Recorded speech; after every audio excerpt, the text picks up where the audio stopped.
Hello, tu écoutes ici un extrait du prochain épisode de Deux vraies vies. Si cet extrait t'a plu, fonce découvrir l'épisode complet dès sa sortie. Bonne écoute.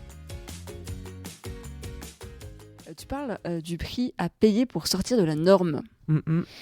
Ça veut dire quoi pour toi, sortir de la norme? Et comment on fait? Alors, comment on fait? Je vais vous donner la Attention. recette magique. Non, mais pour te sentir à ta place quand... c'est vrai qu'on a quand même l'impression... je dis on, mais parce que oui, les auditrices du podcast et moi-même, de se sentir toujours un peu en décalage, même si c'est un choix. Avec le reste du monde, quoi. Ouais. Qu'est-ce que t'en penses? Moi, je suis contente d'être en décalage parce que j'aimerais tellement pas aller tous les matins au bureau. C'était juste ça pour moi, sortir de la norme. C'était pitié ne pas retourner au bureau, quoi. C'est même pas avoir un patron ou quoi, parce que j'étais en plus dans des boîtes sympas où j'étais contente de participer au projet avec des gens sympas, tu vois. Mais avoir la liberté de gérer ton temps, c'est quand même incroyable. C'était plus ça mon idée, quoi. D'avoir un métier qui me permette être ma propre boss, pas pour pas qu'on me donne des ordres, mais pour que je puisse décider quand je travaille, quoi. Ça a pas de prix. Alors t'es en décalé, mais comme je fais du stand-up, j'ai des amis stand-uppers qui eux aussi sont libres dans l'après-midi, tu vois. J'ai pas mal d'amis qui sont même indépendants et je pense que quasiment tout le monde autour de moi est indépendant, en fait, au final. Après, non, j'ai des vieux amis qui sont salariés, mais je me sens pas en décalage. Enfin, ça me dérange pas, en tout cas. Ouais. Je me sens pas jugée.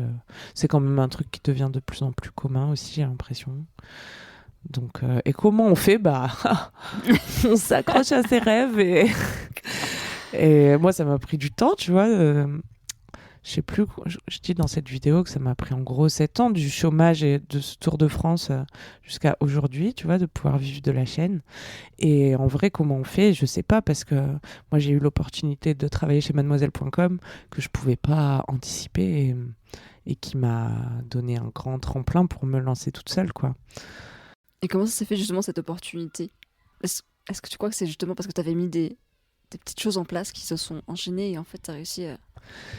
Mais c'est un conseil un peu chiant parce que je vais vous dire, genre, ayez une intention claire et ensuite prenez vos décisions en fonction de cette intention, même si les résultats seront pas dans 2 semaines, quoi. Mais moi, j'avais cette idée dans la tête d'un jour devenir indépendante. À un moment où j'ai lâché le mec du Tour de France et le boulot que j'avais à l'époque et tout, je savais pas ce que j'allais faire derrière. Et cette opportunité de Mademoiselle est sortie de nulle part avec 2 copines qui m'ont envoyé l'annonce. Et j'étais là, ça a l'air cool, rédactrice sexo. Mais d'un autre côté, j'avais pas envie de retourner au bureau, tu vois. Mais d'un autre côté, j'avais conscience que ça allait être une grosse vitrine et que j'allais pouvoir faire des vidéos et me rapprocher peut-être de mon rêve qui était de jouer la comédie aussi. Et du coup, j'ai fait le calcul et j'ai dit, puis j'étais payée au SMIC chez Mademoiselle, tu vois. J'avais pas très envie. À l'époque, j'avais quand même à Paris, c'est 27 ans.